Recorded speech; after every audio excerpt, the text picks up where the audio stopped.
Selamat pagi semuanya. Selamat pagi. Oke, silakan kalian berdoa terlebih dahulu. Ketua kelas silakan memimpin. Perhatian, bentuk siap gerak doa mulai. A'udzubillahiminasyaitonirrajim. Bismillahirrahmanirrahim. Alhamdulillahi Rabbil alamin. Hamdan yuwafi ni'amahu wa yukafi mazidah. Ya Rabbana lakal hamdu kama yanbaghi li jalali wajhika wa azimi sultanik. Allahumma sholli ala sayyidina Muhammad wa ala ali sayyidina Muhammad. Dum syai'an inna Allaha bima ya'maluna muhit. Shadaqallahul alim. Assalamualaikum warahmatullahi wabarakatuh. Waalaikumsalam warahmatullahi wabarakatuh. Bagaimana kabar kalian hari ini? Baik. Terima kasih, alhamdulillah kabarnya hari ini baik ya. Oke, untuk mengawali kegiatan hari ini, mari kita jadikan sekali lagi SMA 3 dan fisika. Oke, kalian jawab ya. SMA 3 fisika.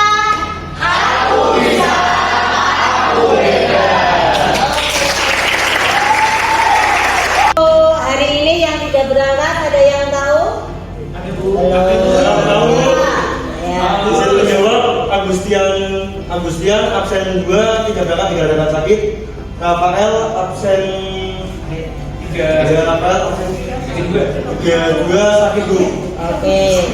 Dua orang temanmu ternyata sedang sakit. Mari kita doakan agar mereka berdua lekas sembuh dan cepat berangkat sekolah. Jangan lupa selalu kita doakan orang tua kita dan penyandang dana kita selama kita sekolah agar selalu diberi kesehatan dan rezeki yang lancar. Terima kasih anak-anak untuk pembelajaran kita hari ini. Kita akan mempelajari tentang pengukuran berulang. Ya, saya tuliskan pengukuran berulang. Nah, tujuan pembelajaran kita di sini adalah satu, menentukan hasil pengamatan. Yang kedua, menentukan nilai ketidakpastian pengukuran berulang. Dan yang ketiga, menentukan nilai ketelitian dari pengukuran berulang. Pasarnya sudah ditemukan? Bagi yang belum bisa lihat di papan tulis ya. Nah, di sini adalah contoh penyusunan laporan praktikum fisika dengan judul pengukuran panjang. Ya. Nah, panjang nanti silakan kamu pilih. Masing-masing kelompok boleh mengukur apapun seperti buku, HP. Begitu contohnya sudah jelas, berarti kamu bisa langsung ke pembentukan kelompoknya. Kelompoknya sudah jadi ya? Iya. Iya, oke. Langsung bekerja di kelompoknya masing-masing.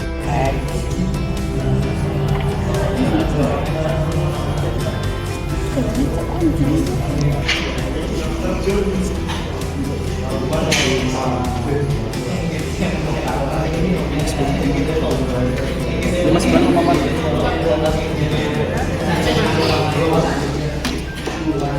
Ini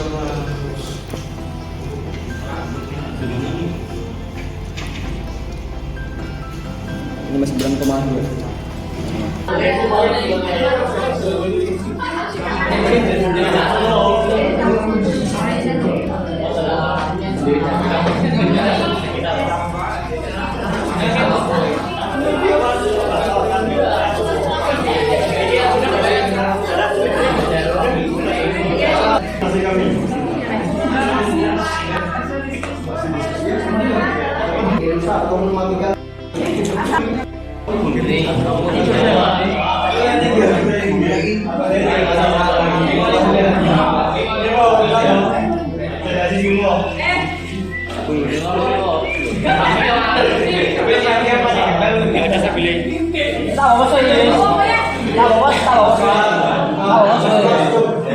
Apa bagian utamanya berubah di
XI-nya mendapatkan 43,1 cm, XI kuadratnya 1857,61. Kemudian Zaki, XI-nya mendapatkan 43,1 cm, XI kuadratnya 1000,857,61. Kemudian Dika, XI-nya mendapatkan 62,9 cm, XI kuadratnya 1840,41 cm. Surya, XI-nya mendapatkan 43,2 cm. Kemudian XI kuadratnya 1866,24. Arifi, XI-nya mendapatkan 43,1 cm. XI kuadratnya 1857,61. April, XI-nya mendapatkan 43,2 cm.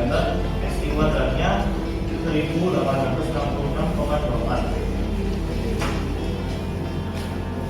Bahasan menentukan hasil pengukuran dengan nilai tingkat latihan.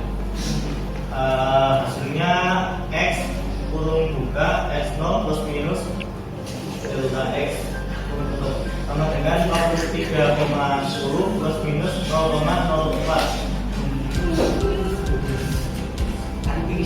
Kemudian menentukan persentase ketidakpastian pengukuran. Hasilnya adalah 0,001%. Kemudian menentukan penelitian masing-masing percobaan. Hasilnya adalah 99,999%.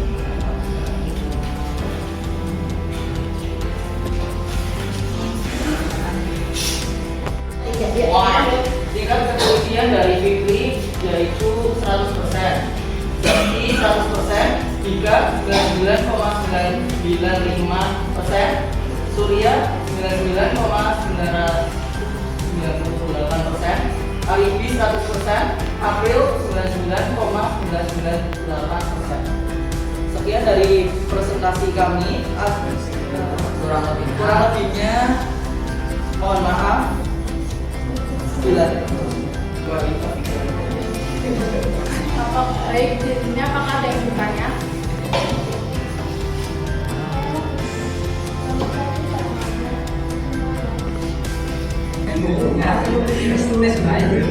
Alergen lapangan seperti itu caranya. Terima kami.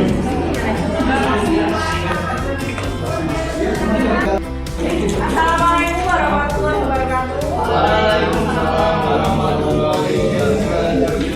Akan menjelaskan dampak kesehatan terhadap ekosistem dan terhadap keseluruhan.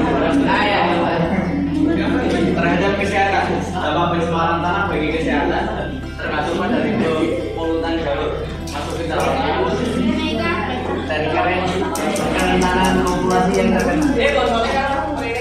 Dampak pencemaran tanah terhadap ekosistem. Sedangkan ekosistem itu terdiri karena orang ada beberapa komponen yang akibatnya tidak ada tanaman dan dan air yang sudah tercemar.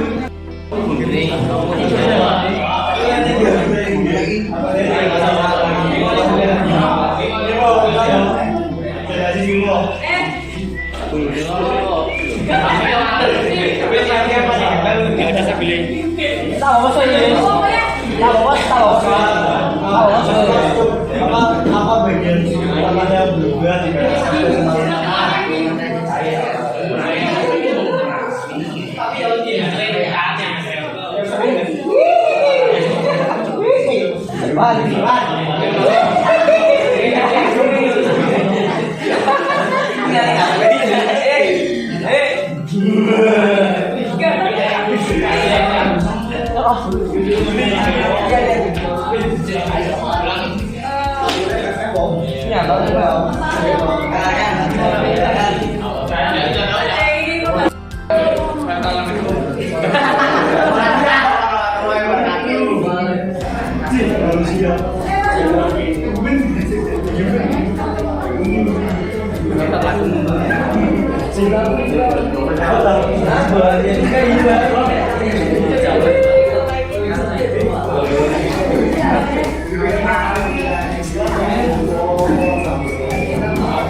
Rolling action. Data pengamatan. Yang pertama, kering. XI-nya mendapatkan 43,1 cm. SI kuadratnya 1857,61. Kemudian Zaki. SI-nya mendapatkan 43,1 cm. SI kuadratnya 1,857,61. Kemudian jika SI-nya mendapatkan 42,9 cm, SI kuadratnya 1840,41 cm. Surya SI-nya mendapatkan 43,2 cm. Kemudian SI kuadratnya 1866,24. Arifi SI-nya mendapatkan 43,1 cm. SI kuadratnya 1857,61. April SI-nya mendapatkan 43,2 cm. SI kuadratnya 1866,8. Bahasan menentukan hasil pengukuran dengan nilai tingkat lapian. Hasilnya X kurung buka X0 plus minus delta X kurung tutup sama dengan 43,10 plus minus 0,04. Kemudian menentukan persentase ketidakpastian pengukuran.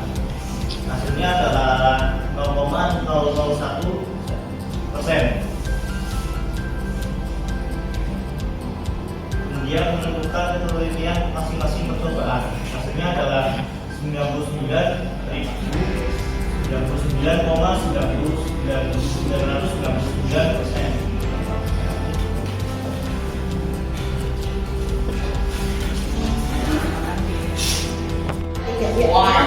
Tingkat ketelitian dari Fikri yaitu 100%, Siti 100%, Ika 99,995%, Surya 99,998%, Alibi 100%, April 99,998%. Sekian dari presentasi kami. Kurang lebihnya mohon maaf.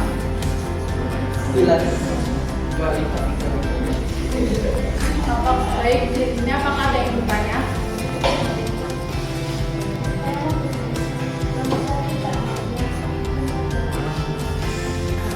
Bismillahirrahmanirrahim. Assalamualaikum warahmatullahi wabarakatuh. Yang terhormat Kepala SMA Negeri 3 Pekalongan Bapak Dr. Andes Abdul Rozak. Yang kami hormati pemateri pengimbasan penerapan budaya positif di sekolah Ibu Yustina Kunari, dan tak lupa kami hormati peserta pengimbasan penerapan budaya positif di sekolah. Pertama-tama marilah kita panjatkan puja dan puji syukur kita kehadirat Allah Subhanahu wa taala yang alhamdulillah dengan rahmat dan hidayahnya sehingga kita dapat berkumpul di ruangan ini. Salawat dan salam tak lupa kita haturkan kepada junjungan kita Nabi besar Muhammad Sallallahu Alaihi Wasallam. Untuk mempersingkat waktu, izinkan saya sebagai pembawa acara membacakan agenda kegiatan pada pagi hari ini. Yang pertama adalah pembukaan, yang kedua adalah sambutan kepala sekolah, yang ketiga adalah kegiatan inti, yang keempat adalah sharing dan diskusi, dan yang terakhir adalah penutup. Supaya kegiatan pada pagi hari ini dapat berjalan dengan lancar, mari kita buka acara pada pagi hari ini dengan bacaan basmalah bersama-sama. Bismillahirrahmanirrahim. Yang kedua adalah sambutan kepala sekolah kepada Bapak Dr. Andes Abdul Rozak, dipersilahkan.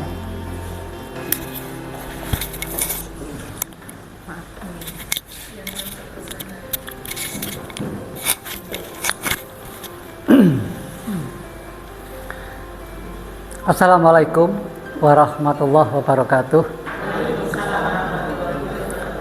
Alhamdulillah, wassalatu wassalamu ala rasulillah wa ala alihi wa sahbihi wa mawalah ma ba'du. Yang terhormat Ibu Yustina SPD, yang saya hormati Bapak Ibu peserta pengimbasan modul 1.4 penerapan budaya positif di SMA Negeri 3 Pekalongan. Mula pertama mari kita memanjatkan puji dan syukur kehadirat Allah Subhanahu wa taala atas segala nikmat karunia-Nya kepada kita semua, dan salawat serta salam kita haturkan kepada junjungan Nabi besar Muhammad sallallahu alaihi wasallam. Bapak dan Ibu yang saya hormati, lebih dahulu untuk menyemangati kegiatan ini kita pakaikan ya satu slogan barangkali, sekolah penggerak ya. Kalau saya bilang sekolah penggerak, kalau saya katakan SMA 3 rendah hati tinggi prestasi. Kalau saya katakan sekolah penggerak, bergerak, tergerak, menggerakkan. Oke. Baik Bapak Ibu, SMA 3 rendah hati tinggi prestasi. Sekolah penggerak, bergerak, tergerak, menggerakkan. Terima kasih. Baik Bapak Ibu, mengawali sambutan saya, pertama saya sampaikan ucapan selamat kepada Bapak Ibu semua. Wabil khusus kepada pemateri hari ini, Ibu Justina SPD, ya, selaku guru penggerak yang hari ini untuk melakukan pengimbasan dari materi yang kita ketahui adalah pengimbasan penerapan budaya positif. Alhamdulillah, sebelum diimbaskan, hari ini kita semua sudah melakukan budaya positif bersama-sama. Dalam kegiatan ini, dalam rangka kita mengembangkan budaya positif, yaitu untuk maju bersama dan kemudian mendukung, ya, satu sama lain untuk berkembang. Terima kasih untuk itu semuanya. Dan kepada Bu Justina, ini satu kesempatan yang sangat baik. Tentu Bapak Ibu semua setuju apabila kegiatan hari ini tidak semata-mata hanya untuk memenuhi, ya, pemenuhan dari tugas beliau sebagai guru penggerak.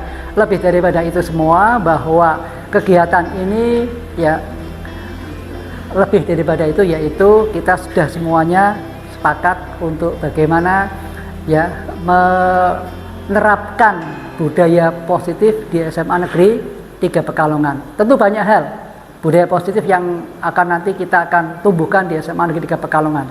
Karena SMA 3 Pekalongan sesungguhnya sudah punya potensi itu, tinggal dikembangkan saja. Dan salah satu dari tema budaya positif nanti akan disampaikan oleh Bu Justina. Lebih daripada itu, mudah-mudahan nanti untuk guru-guru yang lain nanti bisa untuk menggali, ya, seluruh budaya positif yang ada di SMA 3 Pekalongan. Pengimbasannya, bagaimana penerapannya masing-masing guru tentu bervariasi sesuai dengan latar belakang kita semua, tapi semuanya adalah untuk mendukung supaya SMA 3 Pekalongan lebih maju. Terima kasih, selamat mengikuti pengimbasan budaya positif di SMA 3 Pekalongan. Mohon maaf kalau ada hal yang kurang berkenan. Saya akhiri, wassalamualaikum warahmatullahi wabarakatuh.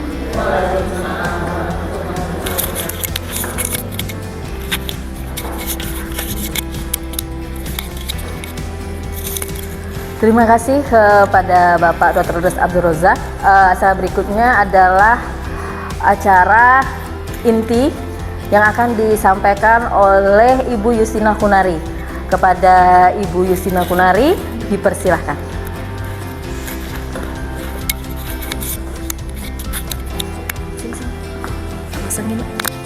Pak Marjain. Terima kasih. Assalamualaikum warahmatullahi wabarakatuh. Sebelumnya saya ucapkan yang terhormat Bapak Kepala Sekolah yang sudah memberikan sambutan di acara kegiatan diseminasi ini, dan kemudian untuk teman-teman yang sudah kumpul di sini mengikuti kegiatan diseminasi ini. Terima kasih sebelumnya saya haturkan. Ya, di sini saya melakukan diseminasi untuk modul 1.4 yaitu budaya positif. Sebelumnya Mbak, sebelumnya. Bukan ke sana berarti takdil. Terus lagi yang budaya positif lagi.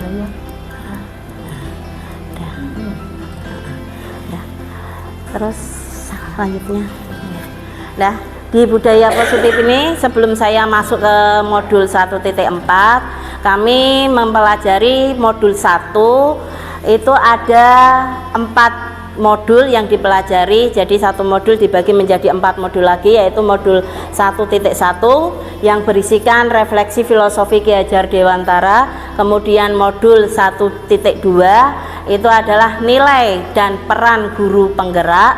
Kemudian modul 1.3 visi guru penggerak. Yang terakhir modul 1.4 yaitu budaya positif. Dari keempatnya ini, modul ini nanti tertuangnya kepada siswa kita, yaitu menuju siswa yang memiliki profil pelajar Pancasila. Nah, mungkin ada Bu Cici ya, belajar profil pelajar Pancasila ya, mungkin mengetahui. Boleh disebutkan Bu Cici modul profil pelajar Pancasila dimensinya apa aja? Untuk dimensi profil pelajar Pancasila yaitu beriman dan bertakwa kepada Tuhan. Iya, beriman dan bertakwa pada Tuhan Yang Maha Esa. Dan berakhlak mulia. Ya, dan berakhlak mulia. Kemudian Berikutnya mandiri, mandiri, kreatif, bergotong royong, bekerja sama, bernalar kritis. Oke, 100 buat Bu Cici karena emang KP teman ya. Dari grup KP pasti sudah sangat menguasai ya. Nah, ini saya belajar ini di sini kalau ini. Jadi saya terpaksa harus mempelajari. Selain dari kemarin, Bapak Ibu juga belajar di proyek masing-masing nggih. Nah, di sini profil pelajar ini nanti yang akan menjiwai seluruh anak-anak agar anak-anak itu memiliki penalaran yang kritis ya. Kemudian ada tetap tumbuh sikap gotong royong, kemudian bermandiri dalam mengerjakan tugas-tugasnya. Nah, ini kemudian dan anak tetap beriman dan bertakwa kepada Tuhan Yang Maha Esa.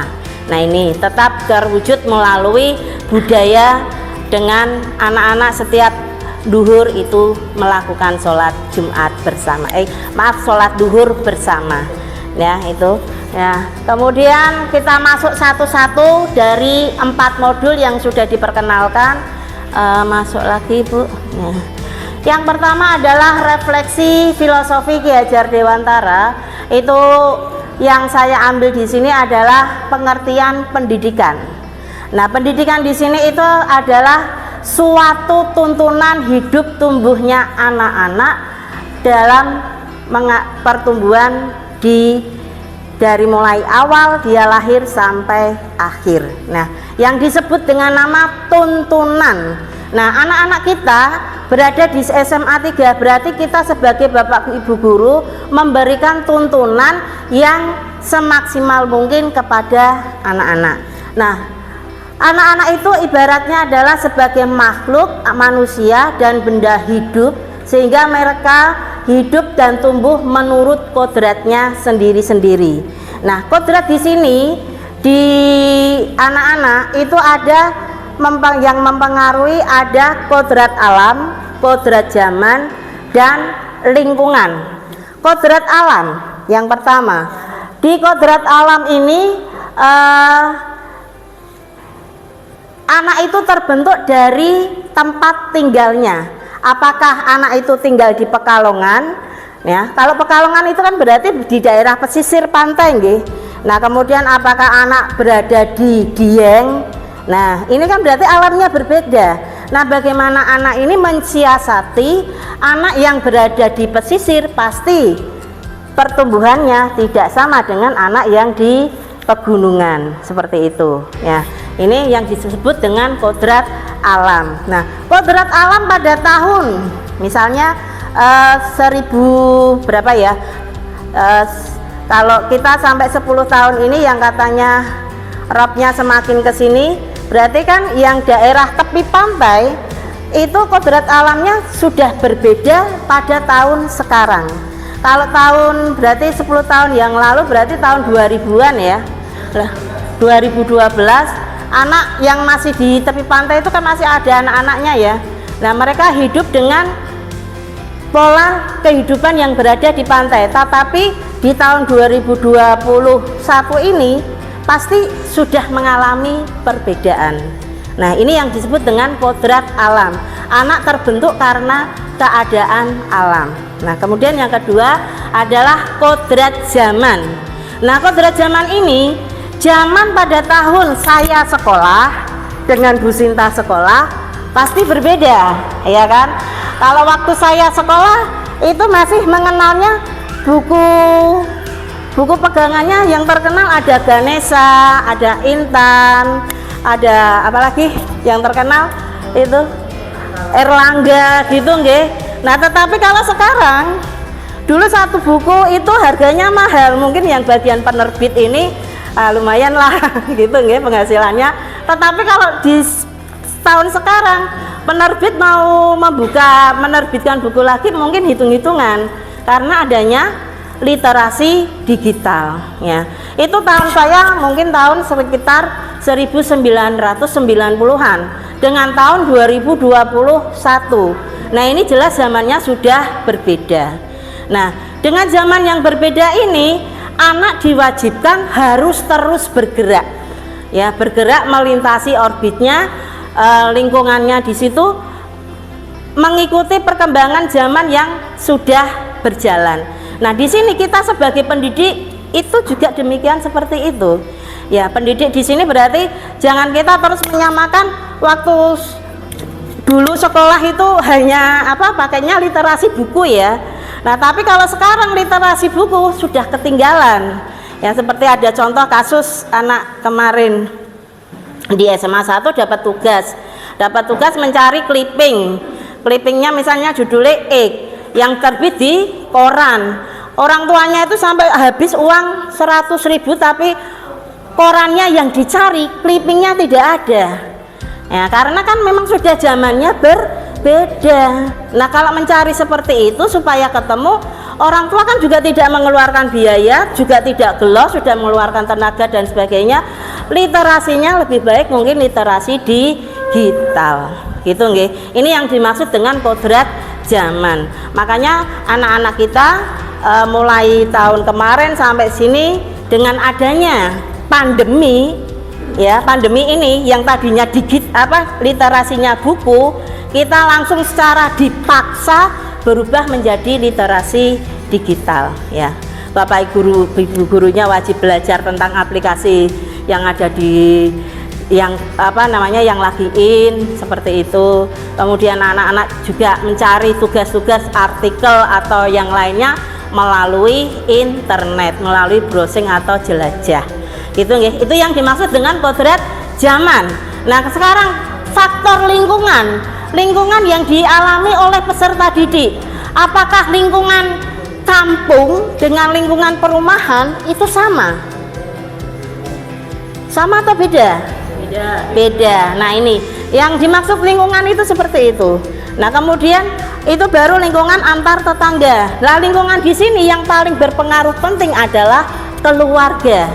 Ya, keluarga itu mempunyai prioritas pertama yang membentuk jiwa anak. Nah, kalau orang tuanya terbiasa dengan misalnya ada sebuah keluarga dengan unggah-ungguh bahasa Jawa yang biasa komunikasinya bukan ngoko kasar ya, tapi ngoko alus atau kromon itu ya. Nah, ini dengan orang yang biasa ngomongnya santai gitu, pasti perkembangannya juga berbeda, yang terbentuk jiwanya juga berbeda. Nah, ini yang disebut dengan dipengaruhi oleh faktor lingkungan. Jadi ada kodrat alam, kodrat zaman, dan lingkungan yang mempengaruhi perkembangan anak. Itu untuk yang disebut dengan menuntun ya, bahwa kekuatan kodrat yang ada pada anak-anak itu tiada lain adalah segala kekuatan yang ada dalam hidup batin dan hidup lahir dari anak-anak itu karena kekuasaan kodrat. Kita kaum pendidik hanya dapat menuntun tumbuh dan hidupnya kekuatan-kekuatan itu agar dapat memperbaiki dinilai guru penggerak ini. Kita memberikan kebebasan kepada anak untuk membentuk kelompok sendiri. Jadi pembelajaran memberikan kemerdekaan yang semaksimal mungkin kepada anak-anak dan juga memberikan kebebasan. Nah, di sini berarti anak kita tidak menentukan kelompok hari ini, kelompok tugas A itu ditentukan dari yang nomor 1 kumpul campur 1. Maksudnya begini, satu kelas ada 6 kelompok ya, padahal kita ada satu kelas ada 36 orang. Satu kelompok berarti terdiri 36 dibagi 6 kelompok, berarti satu kelompok ada 6 orang. Nah, 6 orang ini kita pakai model nomor 1, 2, 3, 4, 5, 6 nyebutin gitu ya. Kemudian berikutnya lagi, nah ini berikutnya lagi. Nah, yang 1 kumpul 1, 2 kumpul 2, 3 kumpul 3. Nah, ini ternyata ini masih mengekang anak-anak, mereka tidak suka. Nah, kalau mereka tidak suka berarti mereka kan tidak bebas. Nah, untuk di pelajaran saya setiap penugasan kelompok saya menggunakan undian. Ya, jadi random acak itu. Saya buat kelintingan 1 sampai 6 sebanyak 6 kelompok. Berarti ada nomor 1 ada 6, nomor 2 ada 6, kemudian mereka ngambil satu-satu. Kalau sudah seperti ini mereka menerima apa adanya. Inilah keluargaku, kelompokku, sehingga mereka bertanggung jawab. Jadi tidak ada nanti keluhan yang ngerjakan cuma saya saja, Bu, gitu. Karena ini sudah dipertanggungjawabkan, mereka diberi kebebasan, kemerdekaan membentuk anggota kelompok. Seperti itu. Nah, kalau ditentukan nanti ada yang gantungnya yang kerja itu aja, saya tak nunut jeneng aja. Ada yang seperti itu. Nah, ini ada waktu sendiri, Bu. Iya, nanti. Itu maksudnya seperti itu ya. Selama ini yang saya lakukan, intinya kita memberikan kemerdekaan dan kebebasan kepada anak-anak. Kemudian pembelajaran berpihak pada murid. Kita di sini sifatnya adalah menuntun. Yang menuntun anak-anak melakukan proses pembelajaran sesuai dengan yang mereka sukai, gitu ya. Seperti saat ini ada pembelajaran diferensial, berarti kalau ada yang suka panduannya menggunakan video, ya kita melayani pakai video. Ada yang suka dengan membaca, ya kita sediakan artikel atau lainnya, gitu. Kemudian yang berikutnya inovatif. Nah, ini saya loncat-loncat biar fokus gitu ya, dalam rangka fokus. Nah, ini inovatif. Tugas yang kita berikan usahakan bisa menantang siswa. Karena mungkin dari beberapa anak itu ada kemungkinan mereka sudah menguasai, sehingga kalau diberi soal yang standarnya A, mereka sudah biasa saja. Nah, ini diberikan terobosan-terobosan yang baru. Nah, ini terobosan yang baru di budaya positif saya ini adalah memberikan tugas di kelas 10 maupun kelas 11 yang saya pegang itu menggunakan laporan. Saya melakukan praktikum. Praktikum ini berarti menggunakan alat dan bahan yang seadanya yang ada di kelas, tidak harus wajib masuk ke lab, tapi anak bisa beranalisa. Oh, ini loh alat dan bahan yang bisa saya pakai. Ya, karena memang nanti larinya anak itu terjun ke masyarakat, seperti fisika itu harus bisa menganalisa kehidupan sehari-hari. Nah, itu. Kemudian yang berikutnya setelah mereka melakukan praktikum, mereka membuat laporan praktikum. Lah, laporan praktikum kalau waktu dulu itu kita membuat di kertas folio, ditulis tangan ya sampai selesai. Nah, ini laporan praktikum yang saya minta, saya berikan kebebasan kepada anak-anak juga ya. Saya izinkan boleh membuat video, ada yang membuat poster, kemudian ada yang membuat PPT, kemudian ada yang PPT dibuat ke PDF, dan ada yang membuat apalagi nih ya, ini video poster yang ini ya. Boleh dalam Word saja, tetapi mereka ternyata mengerjakannya bervariasi di sini. Seperti kelompok 10-1 itu sukanya dengan model PPT. Model PPT-nya adalah model PPT dari Canva itu. Kemudian yang 10-2 itu juga sama, menggunakan PPT semua. Tetapi begitu kelas 3 kelas 10-3, 10-4, mereka ada yang separuh menggunakan poster, ada yang separuh menggunakan PPT. Nah, ini karena memang saya memberikan kebebasan mana yang kamu bisa dan dikembangkan supaya menjadi mahir. Kalau sudah mahir, nanti baru berpindah ke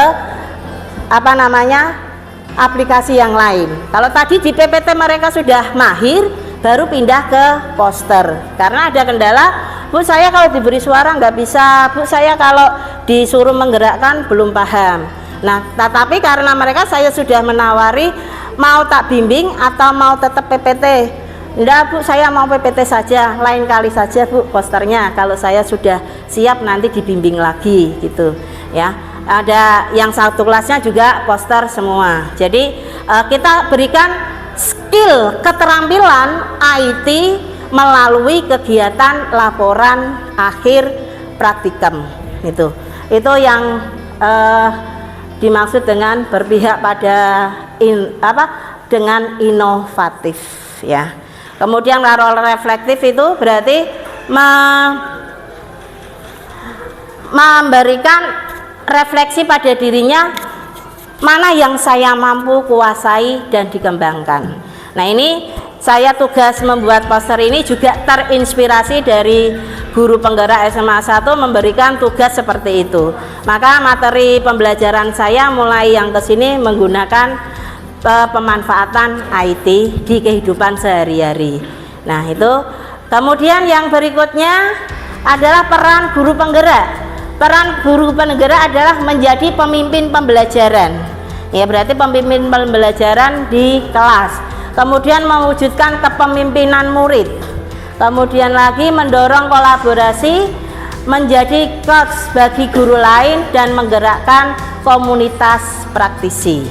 Nah, menggerakkan komunitas praktisi berarti kita di sini posisinya sama semua, yaitu sebagai guru.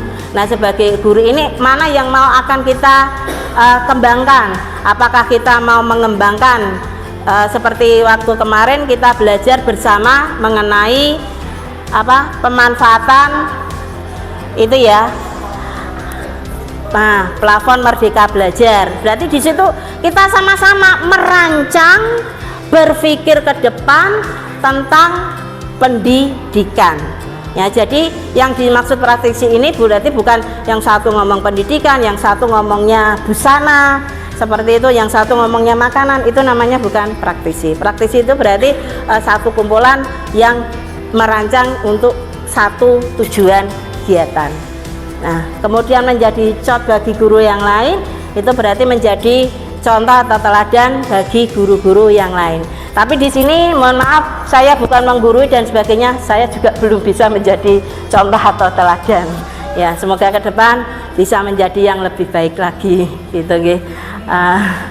Kemudian apalagi mendorong kolaborasi, berarti kita berbarengan seperti kemarin di proyek masing-masing proyek, yaitu itu kita berarti kolaborasi antar mapel dari 9 atau 12 guru bersama-sama melaksanakan satu proyek dari awal sampai akhir, dari anak-anak tidak tahu sampai tahu sehingga mereka sukses. Saya kalau baca postingannya Nadine, apalagi Bu Suci di grup partai Semaga, berarti ini proyek kewirausahaannya jalan nih.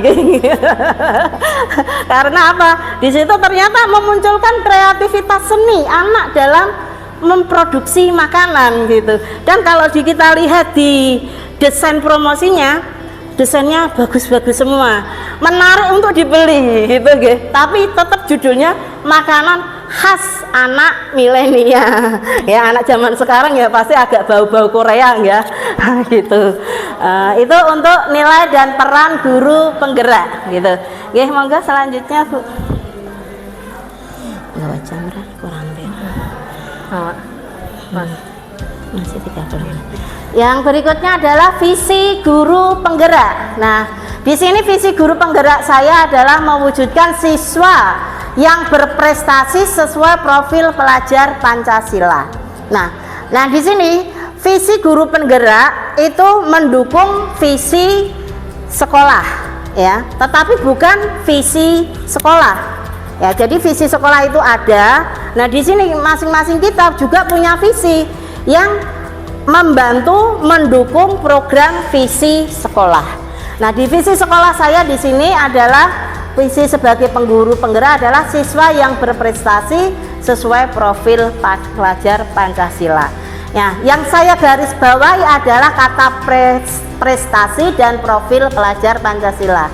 Nah, prestasi di sini berarti saya mengharapkan kepada anak-anak bisa terwujud anak yang berprestasi di pengetahuan. Ya, pengetahuan, prestasi keterampilan dan prestasi di sikap. Nah, prestasi sikap ini berarti yang dimaksud anak memiliki akhlak yang mulia.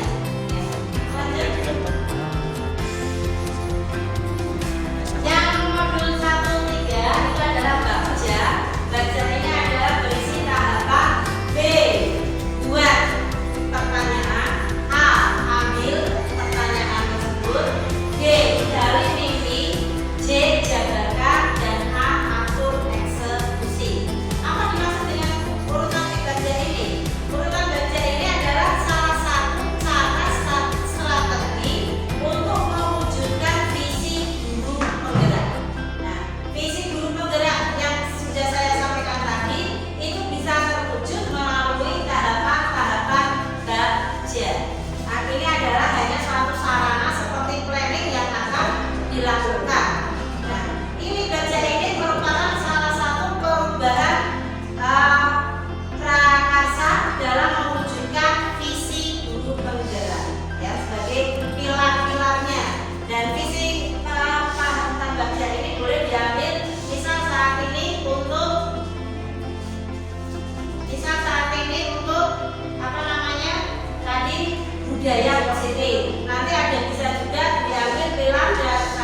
dan konsisten menuju ke anak yang berkarakter berprofil pelajar Pancasila. Nah, dari pembiasaan ini maka akan muncul menjadi disiplin positif. Jadi awalnya adalah kebiasaan, ya. Oh, kebiasaan ini ternyata terus kita lanjut. Nah, lanjut ini berarti harus sesuai kesepakatan dan dilakukan secara terus-menerus. Karena sudah dilakukan secara terus-menerus, akhirnya menjadi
ya, tidak terus mengendarai kendaraan di jalan raya tidak pakai helm, gitu ya. Ini berarti tidak memandang tempat, suku, ras, agama dan lain sebagainya. Gitu. Kemudian merupakan paling besar dari sikap dan perilaku kita atau nilai-nilai ini merupakan fondasi kita berperilaku. Seperti halnya ini adalah kalau kita di pembelajaran, awal pembelajaran pertemuan pertama itu pasti dilakukan oleh bapak ibu guru, terutama yang baru ketemu dengan anaknya. Ini pasti melakukan kontrak kerja. Nah ini yang dimaksud berarti kita berdasarkannya di sini. Kalau kamu tidak melakukan tugas, nanti sanksinya apa?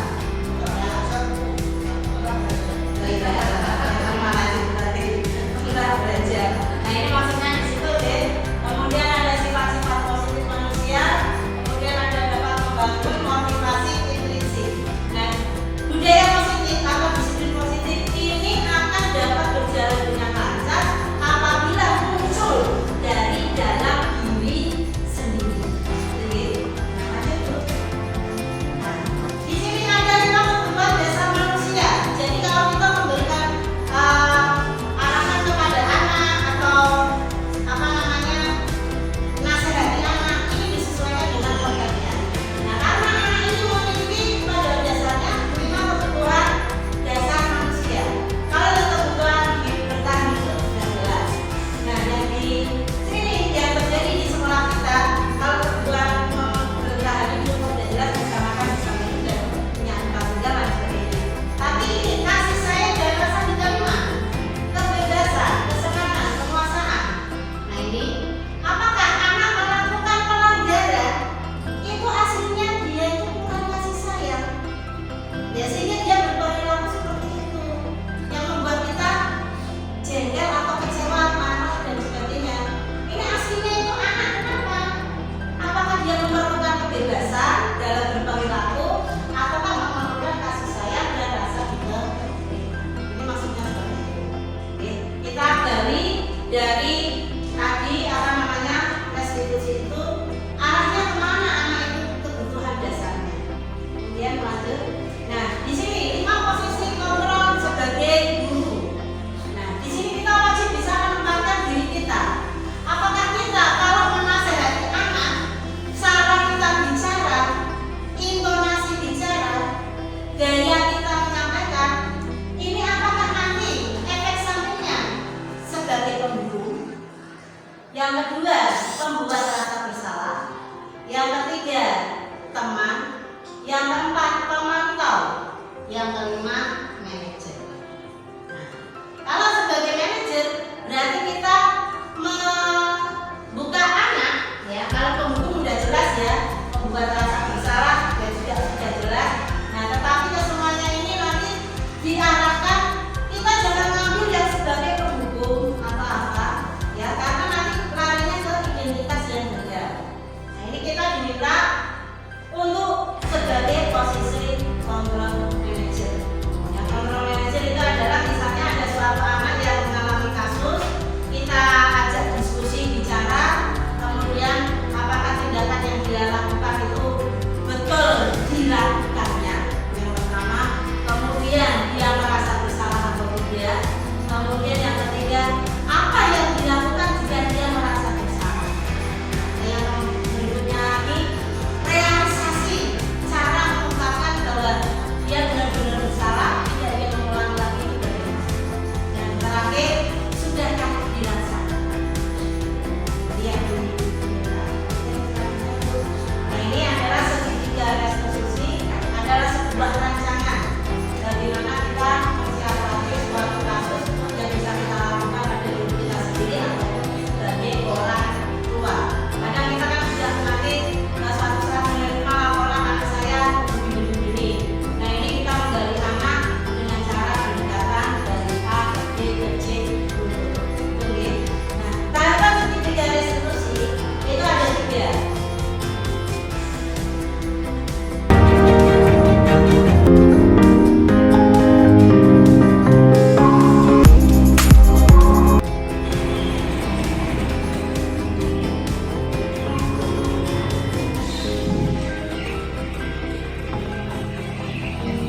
lagi Ali. Oke Ali, bagaimana kabarmu hari ini Ali? Alhamdulillah baik. Oke, kamu tahu Ali kenapa kamu saya panggil di sini Ali? Tahu. Kira-kira apa ya yang membuat kamu saya panggil di sini?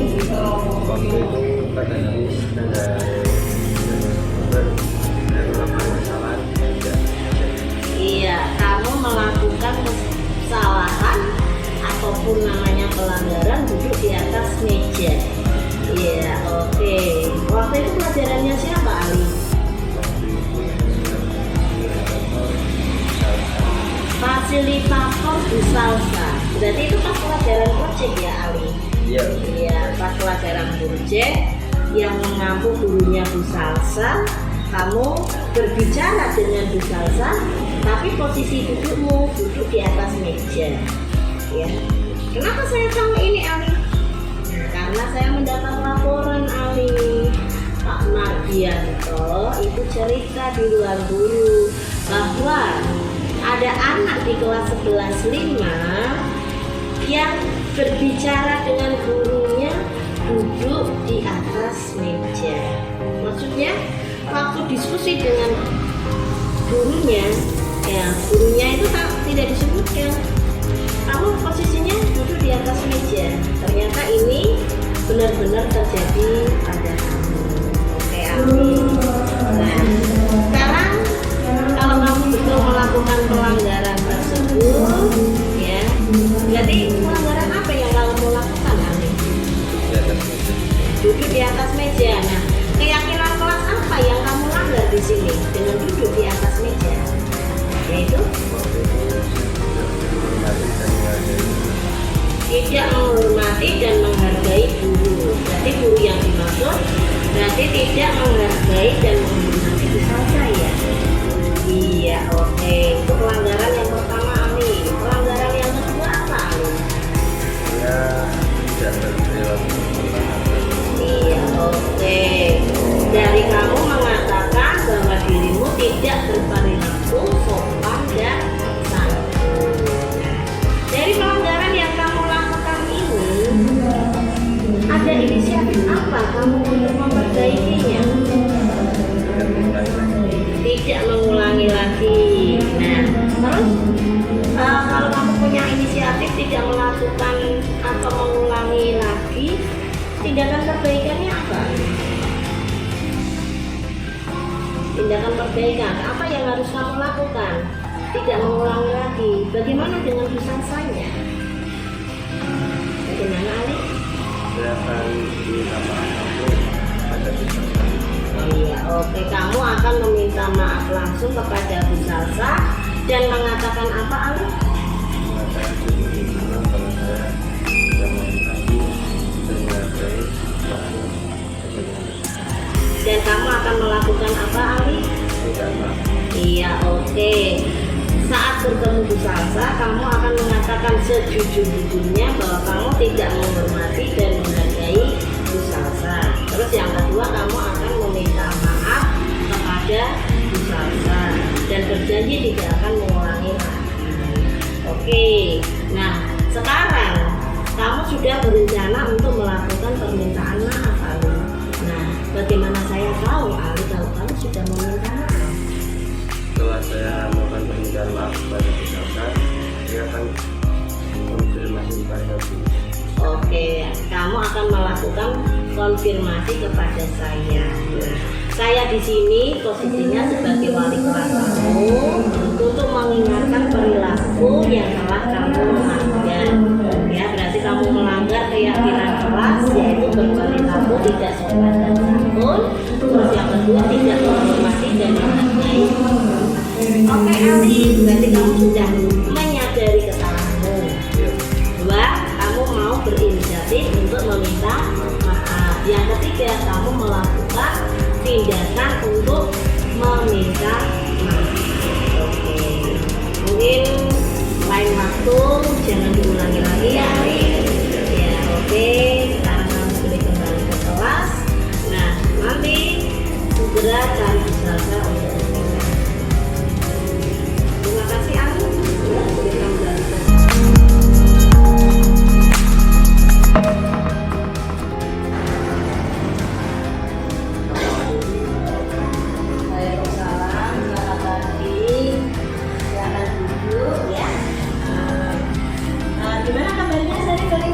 Alhamdulillah sehat ya. Kamu tahu saya panggil di sini kita bicara bisnis? Kurang tahu. Mungkin ada kejadian beberapa hari yang lalu yang kamu rasakan janggal. Oh, mungkin waktu ini berapa? Waktu pelajaran. Oh, pelajaran dunia. Dunia itu mengajari pelajaran apa? Geografi. Apa yang terjadi di pelajaran geografi itu? Saya meninggalkan pelajaran. Saya meninggalkan pelajaran. Oke. Itulah kenapa kamu saya panggil ke sini, karena saya mendapat laporan dari ibu bahwa kamu mengikuti pembelajaran kelasnya. Terus selanjutnya kamu menyadari kamu melanggar tidak mengikuti pelajaran dunia. Nah, mana kamu saat itu? Waktu itu saya udah masuk pelajaran dunia, aku waktu bel. Setelah itu saya tungguin kayak 10 menit itu belum masuk. Akhirnya saya pikir kan cuma 1 jam pelajaran, 10 menit belum masuk, tapi yang keluar tapi kan jam kosong bukunya nggak masuk. Akhirnya dari dia kok nggak tahu dunia masuk pelajaran. Jadi waktu pelajaran Bunina, kronologi ceritanya, kamu sudah menunggu beberapa menit. Ternyata Bunina itu nggak hadir di kelas. Akhirnya kamu keluar ngobrol sama teman di depan ruangan yang lain. Ya, sampai pelajarannya Bunina itu selesai, kamu sempat mengikuti tidak? Enggak. Nah, terus pelajaran Bunina pelajarannya siapa? Airi mengajar apa? Informatika. Kalau pelajaran informatika, berarti pelajarannya kemungkinan di lab komputer ya? Iya. Terus kalau di lab komputer itu kamu bawa tas enggak? Nah pas saya mau keluar itu saya baru mikir tasnya tidak ada. Oh, tasnya tidak ada. Akhirnya saya nanya ke teman terus disita sama.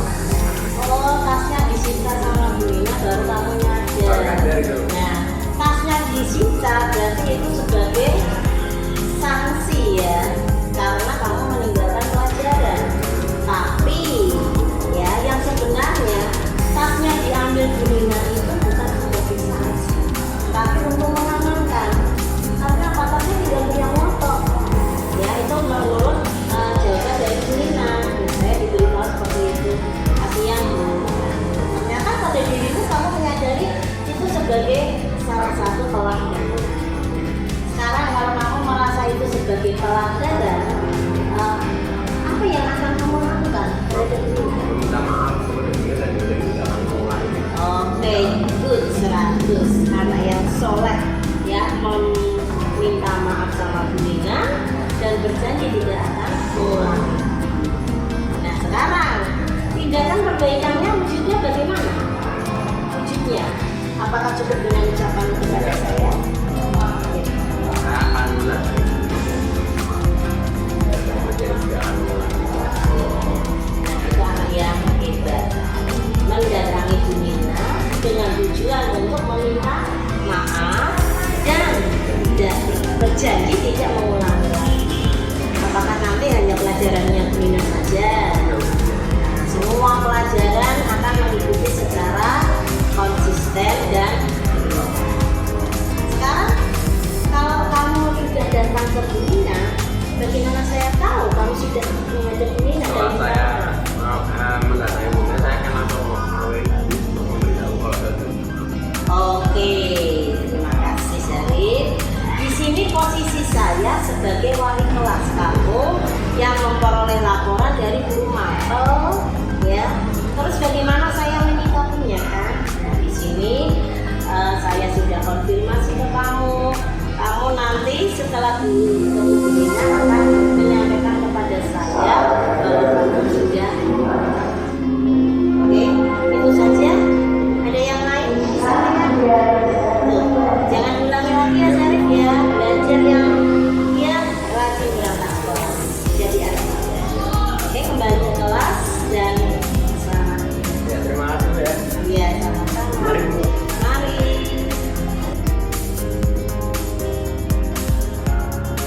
wabarakatuh. Perkenalkan, nama saya Afifah, siswi SMA Negeri 3 Pekalongan, kelas 10. Dalam pelaksanaan pembelajaran fisika semester 1 ini, kami menggunakan pelajaran pembelajaran dengan metode literasi buku.